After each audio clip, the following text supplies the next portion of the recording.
Welcome to Watching Trees Grow, a podcast by Troutwood. I'm Gene Natale, co-founder and CEO of Troutwood.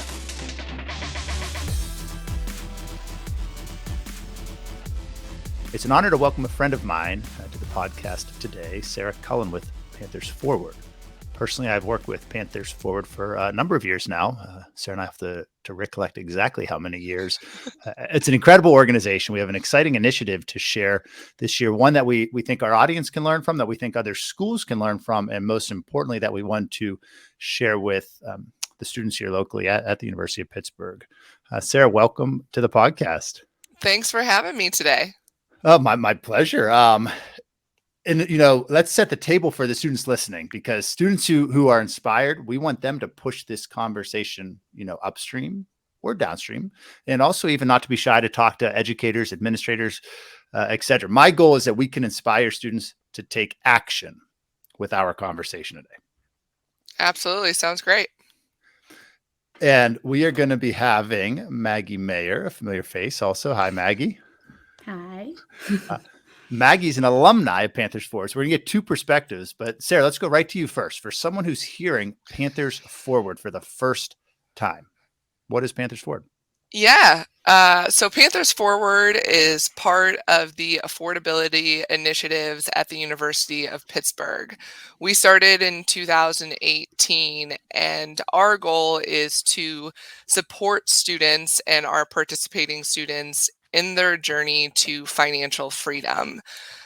The program has three priorities: providing financial support, providing philanthropic education, and connecting our participating students to the powerful Pitt and Pittsburgh community. So we spend a lot of time with our participating students, and we help offset their federal student loan debt prior to graduation.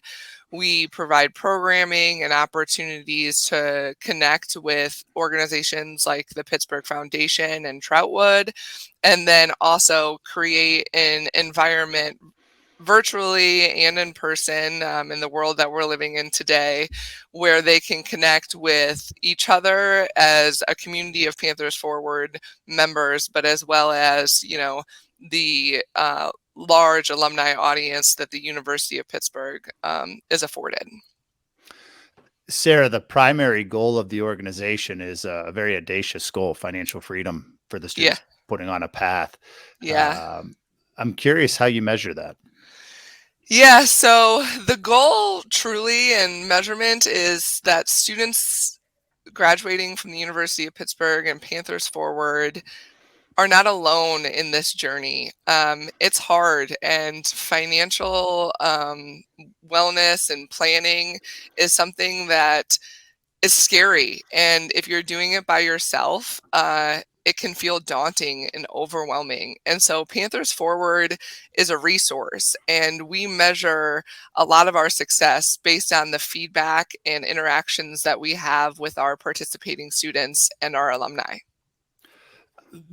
What you said about students not being alone is so powerful, and it is so important that students take that away. As our audience knows, I teach at the University of Pittsburgh, and Sarah, it usually takes about half of the semester for my students to open up and start to tell me why they're taking a personal finance class. Right. And they tend to be very personal reasons. No surprise. It's not the finance, it's the personal. Panthers Forward is an organization that where I imagine you can fast forward that conversation and that feeling of not being alone. Is that a fair assumption? We do our best, right? And I think that the communication and content with the students from the very beginning sets the stage for them to know. Clearly, the university is invested in making sure they're not alone through this journey, because there's an office like Panthers Forward that exists, and we're one of many places on campus that are starting to have these conversations, and making sure that students feel like if they not only have some place to go, but also know that where those locations are and where where the resources on campus exist. Is there a most important message that you hope our student audience takes away from this conversation? Yeah, I would say the most important message is, our students and graduating students aren't alone in their journey to combating student debt and finding a financial freedom or plan. But I also think that the most important thing is starting to have a plan, right? And so this conversation that we're having today is, I would say, hopefully in the middle of or at the beginning of every student's journey to creating their own plan and knowing that they have resources to help develop that plan. If they take advantage of opportunities like listening to this podcast and then following up with the additional programming and opportunities to engage with you and other resources in the future through the program. And I do truly believe that with having a plan, each of our graduating students from Panthers Forward can see their dreams come true. And I just would love to be a small piece of that and helping them reach those goals. Oh, Sarah, I can't tell you how much I love that statement. Pairing dreams with a plan. Yep. Maggie, when you heard that starting that the students having a plan is kind of the most important goal, I'm curious what thoughts ran through your head. Well, what thoughts ran through my head right now is that sounds just like we're trying to do also. So that was really cool because I do think it's important to be spreading that message earlier on and during college, because that's something that's not talked about a lot, is planning for the future. Like, I know for myself, I kind of just had my student debt just kind of sitting there, and it's just kind of like, oh, it's a problem for the future. But I would say that being a part of Panthers Forward really like kind of opened my eyes to the fact that I am not alone, and the mere existence of it is very meaningful, in that the university, does care about helping their students with their debt and is taking action steps to help. Maggie, is there anything that you've learned since graduation that you would want to share with current Panther students? Yeah, I mean, I would say planning ahead could like just absolutely change everything. Like, it would eliminate so much nervousness or unsureness. I really did not plan ahead too much to deal with my loans. So I am kind of playing it by ear, trying to do my best. But if I had started a lot earlier, or if I had had this conversation earlier, I think it would have made a big difference, both emotionally and, in actuality of dealing with debt. Ooh, Sarah, what do you think when you hear Maggie say emotionally, stepping away from the planning part and the emotion that debt has on us? Yeah, I mean, it's an emotional roller coaster and a heavy burden for a lot. I know, we've talked a little bit about stats in the past, and it's clear because 98% of our Panthers Forward recipients have indicated that the financial support from the program is critical, and the grant and the financial contributions or relief that Panthers Forward provides makes a significant difference in their student debt burden, and I think that emotional strain that they go through by having, by having and being part of Panthers Forward. The students have indicated that they're able to consider other options after graduation, which we love to see, right? That's excellent. And honestly, I think the goal is to elevate that and heighten that feeling of being able to explore options that emotionally connect to their passions, so that they can do anything they set their mind to and not have the hurdle or the constraints of, I can't do it because of a financial burden. Fantastic. Maggie, you said something else I want to just restate because of it's important, and it will echo what Sarah said was the most important objective. Having a plan could change everything. And Sarah, while Maggie talked about the emotional fear of her student loans, we're going to be doing a follow-up episode to this because Maggie did do the planning part. Right. And it's how Maggie and I met each other because she completed a financial plan. And I don't want to steal the thunder from that future episode, Maggie, but I do want you to share the first sentence from your financial plan because I think it's a great one. Yes, the first sentence is that I wanted to work for a tech company in Pittsburgh, and here I am, financial tech company. Because when I saw that sentence, of course, I had to reach out to Maggie. So, Sarah, what a great example on two sides here. Because yes, the student loan is a real emotional fear, but Maggie created a plan that created opportunity. So I hope students hear that. Yeah, we couldn't be more proud of Maggie. I think she embodies a lot of what we are hoping all graduating students will kind of strive to achieve. And, it is scary and it's emotional. And I'm glad that we have an opportunity to talk a little bit about it today and get the conversation started because honestly, the excitement about saving and combating debt is almost more gratifying and gives a different sense of emotional satisfaction than the fear of handling it and combating it. And Sarah, it's not mutually exclusive. What I Yeah. mean by that is I'm often surprised at how many of my students ask, Gene, should I save or should I pay off my student loans? Yep. Not what's the balance between doing both. Yeah. So students, we're going to, turn the table here. Sarah has some questions that she wanted to ask, but I'm going to just, for the third time in this episode, I want to say, you are not alone. You're not alone in having student loan debt. You're not alone in the emotions and feeling the emotions that puts on your heart. You're not alone if you feel scared, fearful, nervous about it. But when you can't go backwards, it's important that you choose the best path forward. And that's what having a plan can do for you. Dreams without plans are wishes, right? Dreams with plans can come true. Sarah, you have a couple questions that you would like to ask on behalf of the Panther Forward student body. Yeah, we are fortunate enough to have a great digital engagement platform with Panthers Forward. So I've been able to communicate with our students regularly. Historically, Gene, we've had you come and talk to the students in symposia format. But this year, I think this podcast is a great way to get the conversation started. And then, the opportunity for our Panthers Forward students to meet with you one-on-one to talk about their personal financial planning.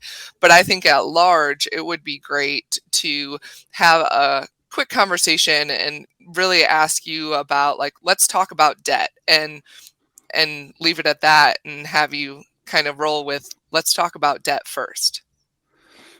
Absolutely. And the short answer, the elevator pitch answer is debt is a legal obligation, which means if you have it, you are legally obligated to repay it. That's early on, we had said, push this conversation both upstream, but also downstream. So if you have people in your life that haven't yet made this choice, share what you're learning, share your fears, share what it means to have debt. And I'm going to put a caveat to that, Sarah. I usually learn in between weeks 5 and 7 in the semester which students have credit card debt. No one brings that up before they know me better as an instructor, and I know them better as students. That's not something you wear on a t-shirt on day 1 of class saying, hey, Gene, I'm here because I've maxed out 3 credit cards. You're not alone. Let's talk about how to resolve that. And candidly, at least you did it now when your credit card borrowing limits are so low and not 10, 15, 20 years from now when they're meaningfully higher. So let's learn from these experiences. And my caveat, and the reason I bring that up is because I've seen it every semester of teaching. And it is the one caveat to everything we're talking about, Sarah. If you have credit card debt that you are not repaying, you need to circle that in giant, bold font on your plan and say, I'm going to eliminate this first. And then we're going to, talk about the other debts. Immediately underneath that is the obvious student loan debt. But circle the credit card. I see 2 other types of debt amongst my students, auto loans, but very small. And I'm seeing a trend of fewer and fewer students even pursuing things like driver's license or getting that first car, but I still do see auto loans. And then very rarely, but I do see this each semester, is the very dangerous payday lending. And I see typically you see like 1 or 2 students. That's a very small thing. So I say that so that our student audience, if any of those 4 buckets resonated personally to you, know that you've got a safe place in Sarah and Panthers Forward to embrace that conversation, because a choice that you don't have is putting your head in the sand and ignoring debt. It is imperative that you put a plan around repayment. Yeah, those debt buckets I think are, every person's probably different, right? With which bucket is bigger for them. And so the conversation can't be, I think that's why coming and talking to you and having a plan to combat your biggest debt bucket and repay that is excellent. Sarah, did I leave any types of debt out that maybe you see or the Panthers Forward sees that I didn't talk about? We'll have to do a podcast after we talk to all the Panthers Forward students and follow up on which ones we missed, because I'm sure there's others out there, and I'm sure the people who aren't in one of those buckets that we've talked about aren't alone in that either, right? So not that I can think of right now, asking me on the spot, but I think that probably embodies a lot of it. I do think maybe the private versus public or private versus federal debt would be a piece, because I know you said student loans, but there's a lot of different types of student loans, and understanding the different types of debt, not just those bigger buckets of auto, student, credit card. Well, and I'll add 2 terms, fixed and floating. Right, So exactly. We'll go private, federal, fixed, floating.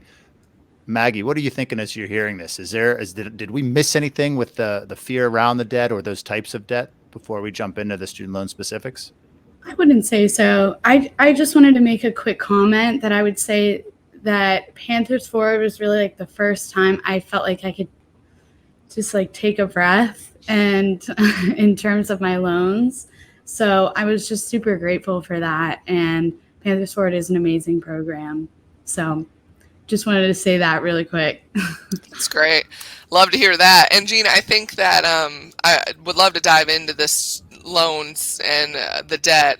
I do want to hopefully make sure we get time to get to a little bit of the other big bucket. That's the fun bucket of saving, right? So we want to talk about this debt, and I think each student will have an opportunity to talk to you. But if you want to talk a little bit more about that, and then I guess the next question is going to revolve around the other side of the spectrum with saving. Absolutely. I do want to just push to Maggie, because that was really interesting. You said, Maggie, that Panthers Forward was the first time you felt safe having this conversation. Was that because, to some of Sarah's earlier points, did you feel alone? Did you feel that maybe other students didn't have debt, or why did you wait till then to have the conversation? Yeah, I mean, I definitely did feel alone, and I sort of came from a high school that was like, I was a scholarship kid, so it was kind of just, I would keep that to myself. And so I just kind of continued to do that in terms of debt. And I was just like, you know what, I'll figure it out. It's not anyone else's business. It's only my problem. That's kind of how I felt. But then Panthers Forward is kind of like, oh, a lot of people are feeling the same way as me. So it just kind of opened my eyes a bit. And I do wish that I had sort of looked for help sooner, but later is better than never. Sarah, that's really interesting to hear from your perspective, I imagine. Absolutely. And, to that front, I can say where we're at now is a starting point, and we're hoping to continue to grow and make sure that this conversation gets started earlier and earlier. I'm going to give 6 terms for student loans that'll help, I think, our audience at least gain some familiarity and potentially even some comfort. Each candidly deserves its own episode. So Sarah, we're not going to, in lieu of time, we won't go, 3 layers deep. But first, the federal versus the private that Sarah had referenced. And quite simply, federal are loans that come from the government, whereas private loans are offered by, private sector, private companies. Underneath the federal and the private, you have subsidized and unsubsidized loans.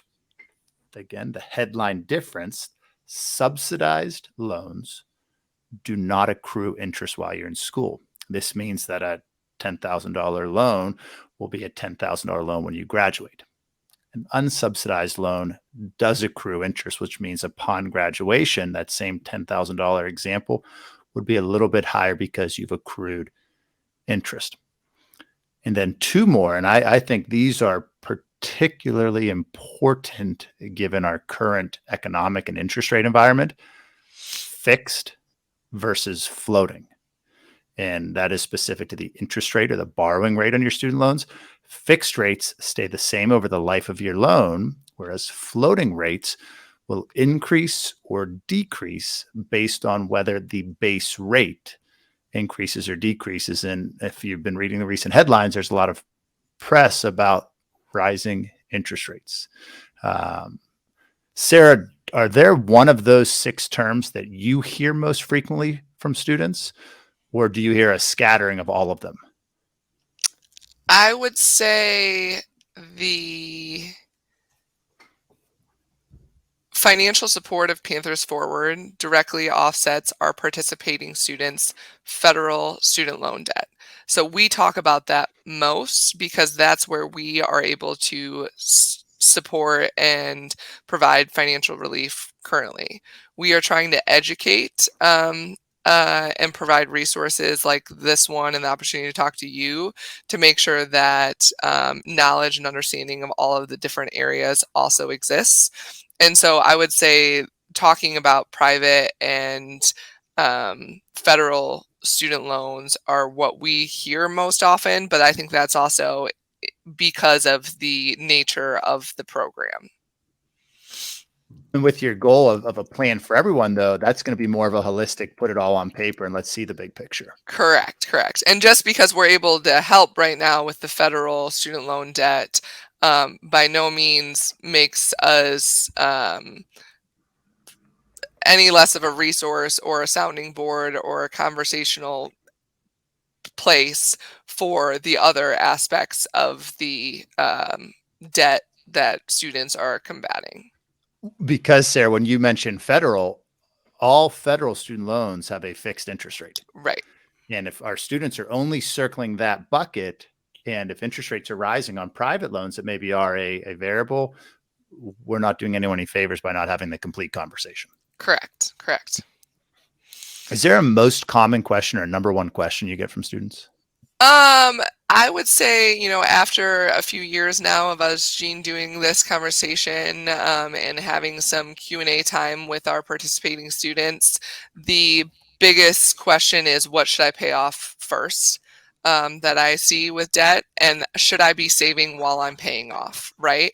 The one or the other. Like, do I put all of my money that I make after graduation towards paying off and repaying the debts? Do I do a split between savings and what is that retirement that my first employer is talking about with matching?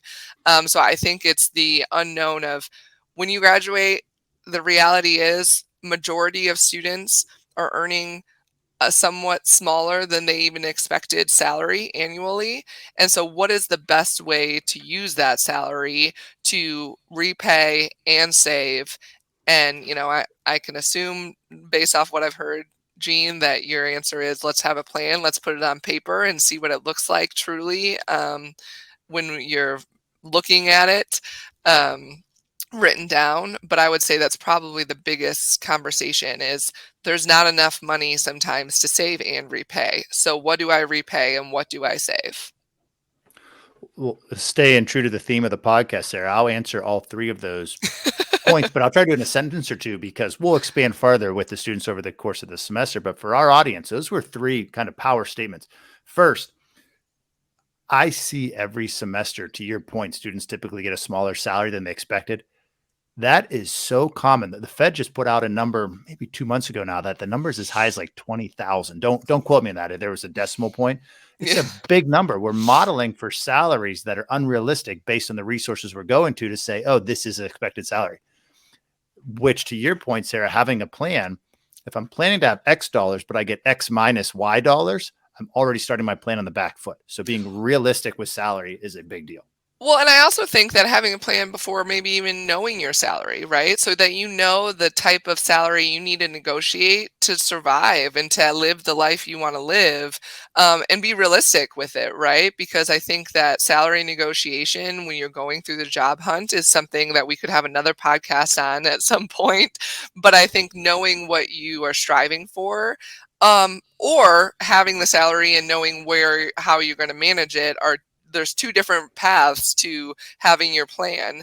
And depending where each of our Panthers Forward, class of 2022 students are at this year, is why we are hoping that they'll take an opportunity to come and talk to you. And then their plan can be created based off where they are personally right now. I think fantastic. And yes, you can build a plan before having the salary and should. I would like to see every student at the University of Pittsburgh. I'd like to see every student in the country graduate with a working financial plan and built before they get their salary. Too quick. I want to answer the other two bullet points really quick. Should I save? Yes. And like fireworks coming out of the screen or out of your phone if you're listening to the audio here. Yes, you should save. It is not mutually exclusive to save or pay off student loans. And for our students who are seniors and graduating into the workforce, contribute at least the minimum to receive the maximum company match at your employer. I'm going to say that again. Contribute at least the minimum dollar amount to receive the maximum company match at your employer. That gives you a little bit of a pay raise on day one. The second part, Sarah, if you're not a senior graduating, Roth IRA, start saving a little bit. Right. Even a little bit counts. So juniors, sophomores, freshmen, or even, high school students listening that want to go to the University of Pittsburgh one day.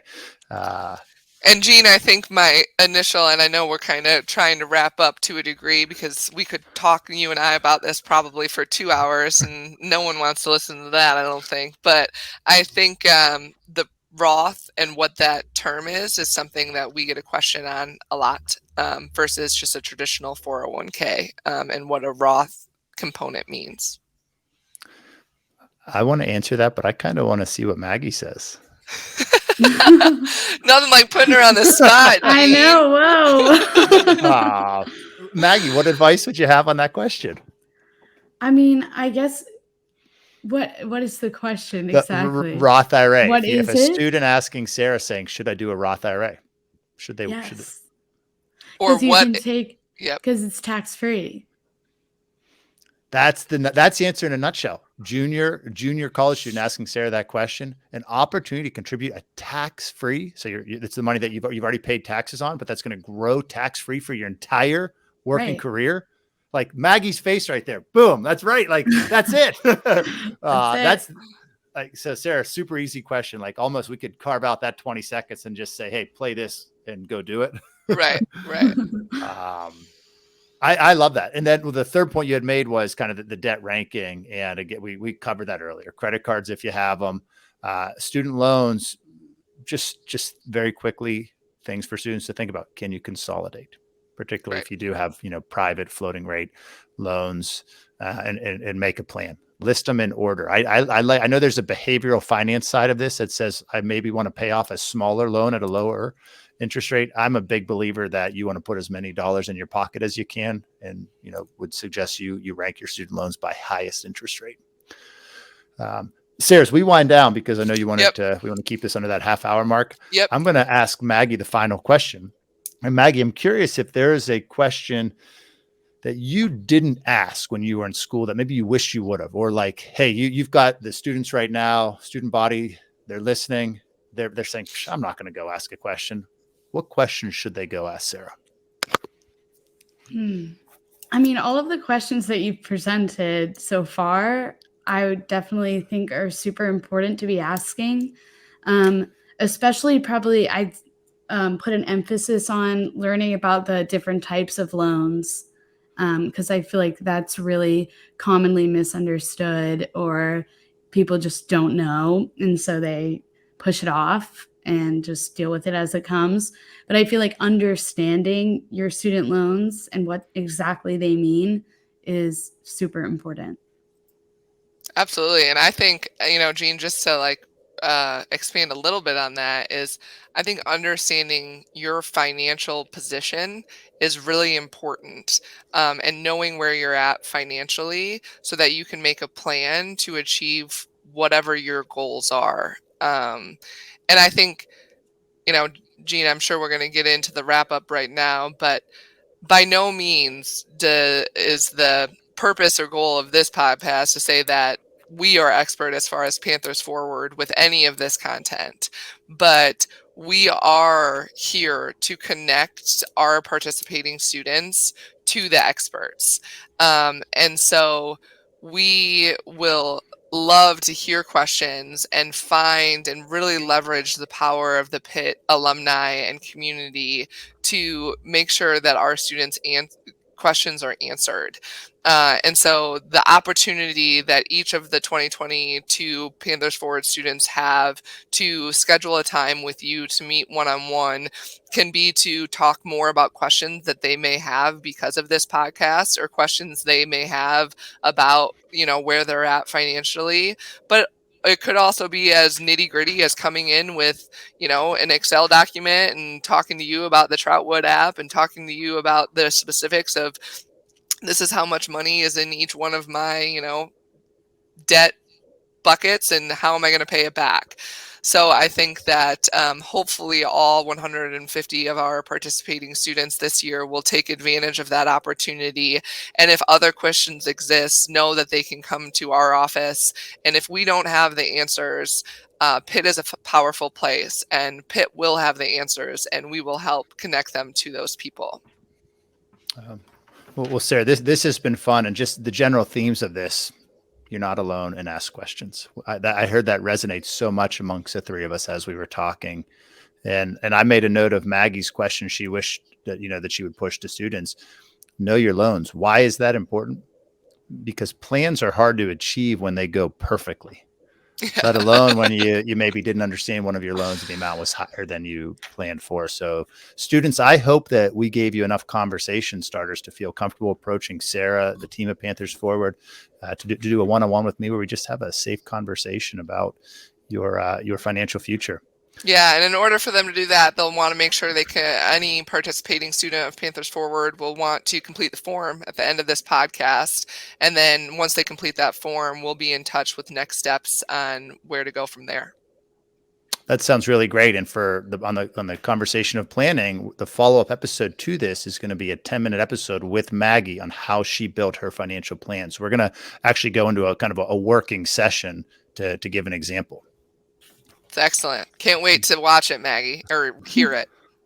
Both. Sarah, Maggie, thank you. Sarah, thank you to the entire team at Panthers Forward for the great work that you do for the students, for the university. Thanks so much. Thank you for tuning in to Watching Trees Grow, a podcast by Troutwood.